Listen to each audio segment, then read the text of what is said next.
Hello everyone. Last video में cardiovascular system में हमने पढ़ा था पैथोफिजियोलॉजी ऑफ हार्ट फेलियर, ठीक है। उसमें एक्यूट क्रॉनिक डिस्कस किया था। अब आज जो हम डिस्कस करने जा रहे हैं वो है क्या क्या हम इसमें ड्रग्स यूज़ कर रहे हैं, अप्रोच कैसे होगी किसी भी कार्डियक फेलियर के पेशेंट को ट्रीट करने की, ठीक। तो हमने दो चीज़ पढ़ी थी, एक्यूट और क्रॉनिक, है ना। तो उसी के बेसिस पे कोशिश करेंगे समझाने की क्या क्या ड्रग्स यूज़ होते हैं। पहला केस ले लेते हैं एक्यूट हार्ट फेलियर का, ठीक है, एक्यूट कार्डियक फेलियर, ठीक है।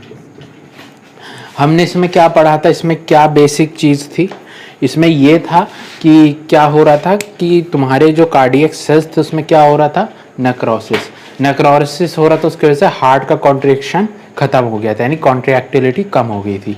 उसकी वजह से ब्लड क्या हो रहा था, वेंट्रिकल्स में इकट्ठा हो रहा था। उसकी वजह से क्या है कि ब्लड अंदर आ नहीं पा रहा था और ब्लड सारा लंग्स में कलेक्ट हो रहा था। उसकी वजह से क्या होता, पल्मोनरी एडीमा। तो यहाँ पे सबसे पहली हमारी प्रायोरिटी होती है किसको सही करना, पल्मोनरी एडीमा, ठीक है। अब ये जो पल्मोनरी एडीमा है इसको ठीक करना है, यानी इस फ्लूइड को निकाल देना है किडनी के थ्रू। और अगर इस फ्लूइड को निकालना है तो इसके लिए क्या चीज़ देंगे हम, डाययूरेटिक। और कौन सा डाययूरेटिक सबसे अच्छा है, best, one of the best, Lasix, हाँ, फ्यूरोसेमाइड या लैसिक्स फ्यूरोसेमाइड, ठीक। ये दिया, इससे क्या हो गया, पल्मोनरी एडीमा कुछ हद तक ट्रीट हो गया। और हार्ट, और इसके साथ साथ एक और चीज़ देते हैं हम, वो है मॉर्फिन। देखो मॉर्फिन क्या करता है, मॉर्फिन तुम्हारे जो सिंपैथेटिक एक्टिविटी होती है, सिंपैथेटिक एक्टिविटी, इसको कम करता है। अब सोचो, सिंपैथेटिक एक्टिविटी कम हुई तो उसकी वजह से वेसल्स में जो कॉन्स्ट्रिक्शन होगा, कॉन्स्ट्रिक्शन कम हो जाएगा। कॉन्स्ट्रिक्शन अगर कम हो गया तो उसकी वजह से क्या है, वेन्स में अगर कॉन्स्ट्रिक्शन कम होगा उसकी वजह से प्रीलोड भी घट जाएगा। और आर्टरीज में कॉन्स्ट्रिक्शन कम होगा तो उसकी वजह से आफ्टर लोड भी घट जाएगा। अब प्री लोड भी घट गया, हार्ट आफ्टर लोड भी घट गया, यानी हार्ट पे काम करने का प्रेशर भी कम हो गया। तो मॉर्फिन का काम क्या हो गया, डिक्रीज करना सिंपैथेटिक टोन को। उसकी वजह से क्या होगा, decrease in pre load and after load. अब पिछली वीडियो में बताया था प्री लोड आफ्टर लोड क्या होता है ना, तो उससे आइडिया लगा लेना। वेंट्रिकुलर फिलिंग प्रेशर, और ये क्या है, heart pumping against a particular pressure present in aorta, ठीक, ठीक है। तो इस तरह दिया, ठीक है। अब इस पे अगर पेशेंट रिस्पॉन्ड कर जाता है, मतलब रिस्पॉन्ड का मतलब इसमें उसको इम्प्रूवमेंट आता है इस पे, तो ठीक है। अगर नहीं आता है तो हम क्या करेंगे, हम दे देंगे इंट्रावेनस नाइट्रोग्लिसरीन, ठीक। अगर इसमें रिस्पॉन्ड कर गया ठीक है, नहीं किया तो इंट्रावेनस नाइट्रोग्लिसरीन। इंट्रावेनस नाइट्रोग्लिसरीन क्या होता है, एनो है, मतलब एनो डायलेटर है ना, एनो है, क्या लिख रहा हूँ, वीनो डायलेटर है ना, डायलेटर। कैसे करेगा कि ना, ये क्या करता है, एनो को रिलीज करवाता है। एनो क्या करवाता है, वैसो डायलेशन। उसकी वजह से क्या होगा कि प्री लोड आफ्टर लोड घट जाएगा, और जब ये घट जाएगा तो हार्ट में रिलैक्सेशन आ जाएगा, ठीक है। हार्ट का वो घट जाएगा, क्या नाम है, ठीक, ये हो गया। अच्छा, आईवी नाइट्रोग्लिसरीन देंगे। आईवी नाइट्रोग्लिसरीन अगर नहीं, ये भी नहीं रिस्पॉन्ड करता है, ठीक है, ये भी अगर रिस्पॉन्ड नहीं कर रहा है, नॉट रिस्पॉन्डिंग, तो हम उस कंडीशन को कहते हैं रेजिस्टेंट पल्मोनरी एडीमा। क्या, रेजिस्टेंट पल्मोनरी एडीमा। तो इस कंडीशन में हम देते हैं बीएनपी एनालॉग्स। बीएनपी मतलब brain natriuretic peptide analogue, brain natriuretic peptide analogue, ठीक है। ये होता है काफ़ी एंड में, ठीक है, ये चीज़ हो गई। अच्छा, देखो ये जितनी मेहनत हमने की, ये इसका मेन काम क्या था, मेन काम था प्री लोड और आफ्टर लोड को घटाना। हमने क्या किया, लोड कम कर दिया। दूसरा क्या था, हार्ट की कॉन्ट्रैक्टिलिटी कम है, तो हार्ट की हमें कॉन्ट्रैक्टिलिटी और हार्ट रेट को बढ़ाना है। तो हार्ट रेट अगर हार्ट रेट बढ़ जाए हार्ट, है ना, तो उस एक्शन को क्या कहते हैं, आइनोट्रोपिक एक्शन, है ना, आइनोट्रोपिक एक्शन, है ना। आइनोट्रोपिक मतलब क्या, हार्ट रेट बढ़ जाना, ठीक ना। तो इसमें जो आइनोट्रोप ऑफ चॉइस होता है एक्यूट हार्ट फेलियर में, वो होता है तुम्हारा डोब्यूटामिन, ठीक। अब अगर तुमने पढ़ा हो, मतलब 4th सेमेस्टर में डोब्यूटामिन डिटेल में था कि ये कौन सा एगोनिस्ट होता है, ये होता है तुम्हारा α1, α2, β1, ठीक है, थोड़ा बहुत β2, ठीक है। तो ये वाले एगोनिस्ट होता है। अब खुद देखो, β1 पे करेगा, β1 को क्या करेगा, स्टिमुलेट, तो उसकी वजह से हार्ट क्या होगा, कॉन्ट्रैक्ट करेगा तेजी से, ठीक है। इसको भी थोड़ा सा और बता दूंगा, इसका साइड इफेक्ट क्या होगा। तो ये हो गया आइनोट्रोप, आइनोट्रोपिक एक्शन कर दिया हमने, प्रीलोड आफ्टर लोड को इस तरीके से घटा दिया। तो ये होता है मैनेजमेंट का प्रोसेस किसमें, एक्यूट हार्ट फेलियर। अब देखो इसमें से ये मैंने डायूरेटिक, फ्यूरोसेमाइड एकदम डिटेल में बता दिया था, ठीक है। मॉर्फिन को पढ़ेंगे CNS में, फिर आ जाओ वीनोडाइलेटर, इससे नेक्स्ट लेक्चर में आ जाएगा, ठीक। NTG यहाँ पे हमको पढ़ना ही है, BNP, brain natriuretic peptide analogue, इसको पढ़ लेंगे अच्छे से, डोब्यूटामिन को अच्छे से पढ़ लेंगे, ठीक। तो उसको मैं बता देता हूँ थोड़ा थोड़ा।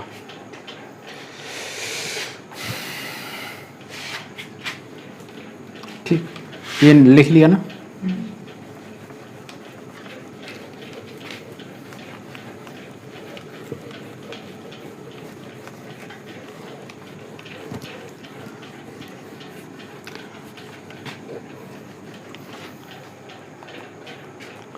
अब हाँ, पहले देख लेते हैं डोब्यूटामिन, है ना, डोब्यूटामिन क्या होता है, ठीक है। डोब्यूटामिन का बेसिक जो मैकेनिज्म ऑफ एक्शन तो वही है, क्या, α1, α2, β1 एगोनिस्ट, ठीक ना। यानी इन सारे रिसेप्टर को क्या करेगा, स्टिमुलेट करेगा। जब स्टिमुलेट करेगा, इसकी वजह से क्या होगा, पॉजिटिव आयोनोट्रोपिक एक्शन, ठीक। अब जब ये आयोनोट्रोपिक एक्शन होगा, इसकी वजह से क्या होगा, हार्ट रेट बढ़ जाएगी, उसकी वजह से क्या होगा, कार्डियक आउटपुट और पहले स्ट्रोक वॉल्यूम क्या होगा, बढ़ जाएगा, ठीक है। स्ट्रोक वॉल्यूम बढ़ जाएगा, यानी हार्ट की एफिशिएंसी बढ़ जाएगी, ठीक। अच्छा, ये हो गया। और इसको बहुत डिटेल में पढ़ाया जाता है तुम्हारे ANS में, जो ANS था, ऑटोनॉमिक सेकंड यूनिट जो था, उसमें अच्छे से डिटेल में बताया गया है। तो यहाँ थोड़ा थोड़ा ही बता रहा हूँ मैं। अच्छा, साइड इफ़ेक्ट खुद दिमाग लगाओ क्या होगा। हार्ट को क्या कर रहा है, हार्ट रेट को बढ़ा रहा है। अगर मैं ज़्यादा अमाउंट में दे दूँ तो हार्ट रेट बहुत ज़्यादा बढ़ जाएगी, तो साइड इफ़ेक्ट पहला क्या हुआ, टैकीकार्डिया, ठीक है। अगर बहुत ज़्यादा हार्ट रेट हो गई तो हार्ट रेट में इरेगुलरिटी भी आ सकती है, तो क्या हो जाएगा, अरिदमिया। और अगर BP बढ़ने लगेगा तो हाइपर टेंशन, ठीक। तो ये सब हो गए क्या, इसके साइड इफ़ेक्ट हो गए। और क्या हो सकता है, और इसमें अगर ये डोब्यूटामिन क्या होता है कि लॉन्ग टर्म, जैसे हम क्या करते हैं, लॉन्ग टर्म यूज़ करते हैं। अगर इसका मान लो कोई पेशेंट उसमें लॉन्ग टर्म दे रहे हैं, लॉन्ग टर्म में 1-2 साल, 3 साल, 4 साल हो गया, तो उस कंडीशन में क्या है, टॉलरेंस भी बन सकता है। टॉलरेंस मतलब ये दवा उस पर काम नहीं करेगी फिक्स डोज पे, तो उस केस में हम शिफ्ट कर सकते हैं एक ड्रग पे जिसको कहते हैं फॉस्फोडाइएस्ट्रेज 3 इनहिबिटर, इसको पढ़ेंगे अभी, ठीक है। तो ये होता है ये डोब्यूटामिन, ठीक। डोब्यूटामिन का बेसिक जो कार्डियक फेलियर में ज़रूरी है, इतना तुमको आना चाहिए अगर आता है डोब्यूटामिन, ठीक। तो डोब्यूटामिन के बाद जो नेक्स्ट है हमारा BNP एनालॉग्स, उसको पढ़ लेते हैं, ठीक है। उसके बाद क्रॉनिक पे आ जाएंगे।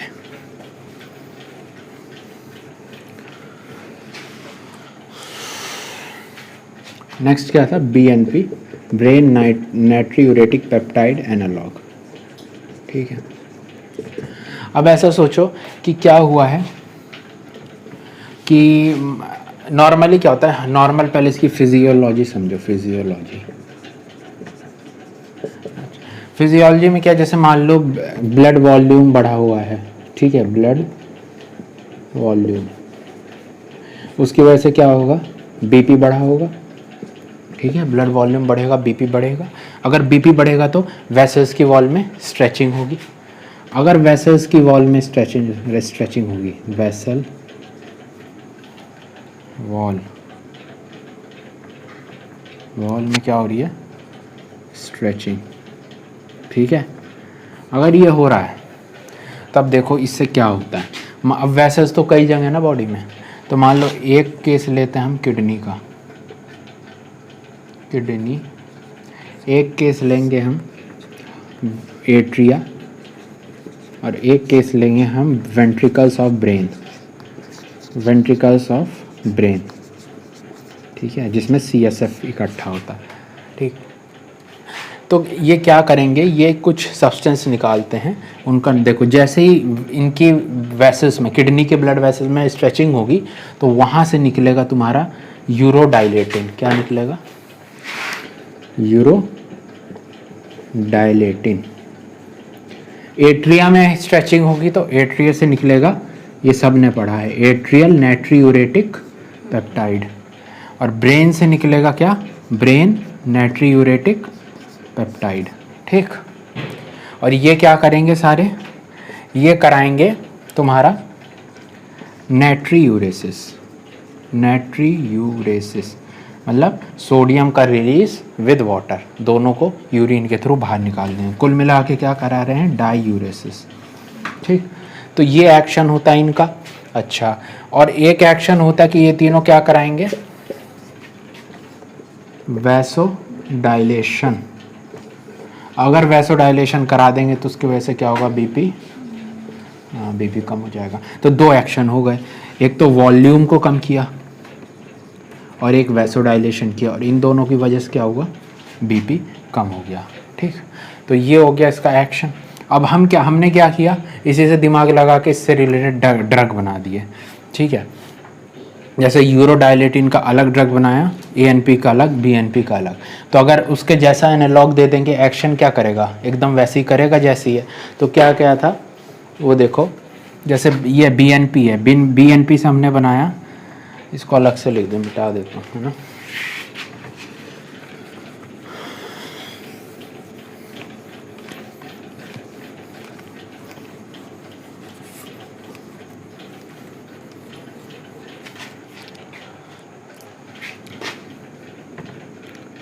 ठीक है, तो एनालॉग है ना, एनालॉग क्या है, देखो पहला था यूरोडाइलेटिन, एक था तुम्हारा ANP, एक था तुम्हारा BNP। तो जो ANP है उससे क्या बन रहा है, BNP से नेसरेटाइड, इससे हमने बनाया, उसका नाम था नेसरेटाइड। फिर यूरोडाइलेटिन से इससे बनता है तुम्हारा यूरेलिटाइड, और ANP से बनता है तुम्हारा क्या, सेस्प्रेटाइड, ठीक है। ये तीन एनालॉग बनाए हमने, ठीक है, किडनी वाला ये। और इनका एक्शन क्या होगा, एक्शन लगभग कैसा होगा, सेम टू सेम जैसे नॉर्मल नेचुरल वालों का था, ठीक ना, ओके। अच्छा, एक चीज़ ये हो गई। दूसरी चीज़ कि इसको जैसे क्या होता है, अब ये सारे क्या हैं, एक टाइप के पेप्टाइड हैं, पेप्टाइड हैं, तो क्या हम ओरली दे सकते हैं, अगर ओरल देंगे तो HCl क्या करेगा, उनका डाइजेशन। तो ये मोस्टली किस फॉर्म में दिए जाएंगे फिर, इंट्रावेनस, ठीक। अच्छा, एक तो ये हो गया एनालॉग, एक तो तरीका ये। दूसरा तरीका देखो, अब जैसे यूरोडाइलेटिन नेचुरली निकलता है ना, तो इसको क्या है कि एक एंजाइम होता है जिसको कहते हैं हम एंडोपेप्टाइडेस, वो क्या करता है, इन तीनों को डिग्रेड कर देता है। क्या कर देता है, डिग्रेड। अगर इन तीनों को डिग्रेड कर रहा है तो मैं क्या करूं कि कोई ऐसी ड्रग बना लूं जो क्या करे, इस एंडोपेप्टाइडेस को इनहिबिट कर दे। तो उसकी वजह से इसकी वैल्यू बढ़ जाएगी, इसकी वैल्यू बढ़ जाएगी, और इसकी वैल्यू बढ़ जाएगी। अगर ये बढ़ गए तो अगेन बीपी कम हो जाएगा। तो इसको एंडोपेप्टाइडेस को करने के लिए क्या होगा, एंडोपेप्टाइडेस को इनिबिट करने के लिए जो दवा होती है उसका नाम होता है सैक्यूबिट्रिल।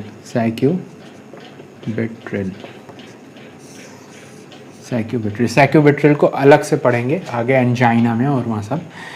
तो सैक्यूबिट्रिल को इसमें दे सकते हैं। और सैक्यूबिट्रिल भी कैसे देंगे, ये जो है हमेशा एक कॉम्बिनेशन में दिया जाता है, सिंपली नहीं देता। और ख़ास कर किस कंडीशन में देंगे, क्रॉनिक के केस में, क्रॉनिक कंजस्टिव हार्ट फेलियर।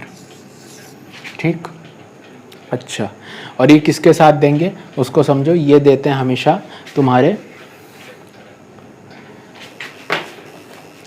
ये देते हैं हमेशा तुम्हारे एक ARB के साथ। ARB मैं पढ़ाऊँगा उसमें हाइपरटेंशन में। ARB का मतलब होता है एंजियोटेंसिन रिसेप्टर ब्लॉकर। ठीक है, मतलब ये ड्रग है ना, एंजियोटेंसिन रिसेप्टर ब्लॉकर, मतलब एंजियोटेंसिन बाइंड नहीं कर पाएगा रिसेप्टर पे। एंजियोटेंसिन के फंक्शन तुम सबको पता होंगे, तो ये ड्रग उसके अपोजिट काम करेगी। तो जो यहाँ पे एंजियोटेंसिन देते हैं इसका नाम होता है वॉलसार्टन। ठीक है, तो वॉलसार्टन को कंबाइन करते हैं किसके साथ, सैक्यूबिट्रिल के साथ। और ये यूज़ कहाँ होता है, क्रॉनिक CHF में। ठीक, तो इतना हो गया, हमने पढ़ा एक्यूट हार्ट फेलियर के बारे में। एक्यूट हार्ट फेलियर में ठीक है, पहले मैनेजमेंट पढ़ लिया, BNPs पढ़ लिए, और तुम्हारा क्या पढ़ लिए, ये डोब्यूटामीन कर लिया। ठीक, नाइट्रोग्लिसरीन बचा है वो आगे हो जाएगा। और ठीक है, नेक्स्ट वीडियो में हम करेंगे क्रॉनिक हार्ट फेलियर। वो थोड़ा सा बड़ा होगा लेकिन अच्छे से उसमें डिजिटैलिस के बारे में डीपली डिस्कस कर लिया जाएगा। वीडियो अच्छी लगी तो लाइक करें, शेयर करें, सब्सक्राइब करें। ठीक है, थैंक यू वेरी मच।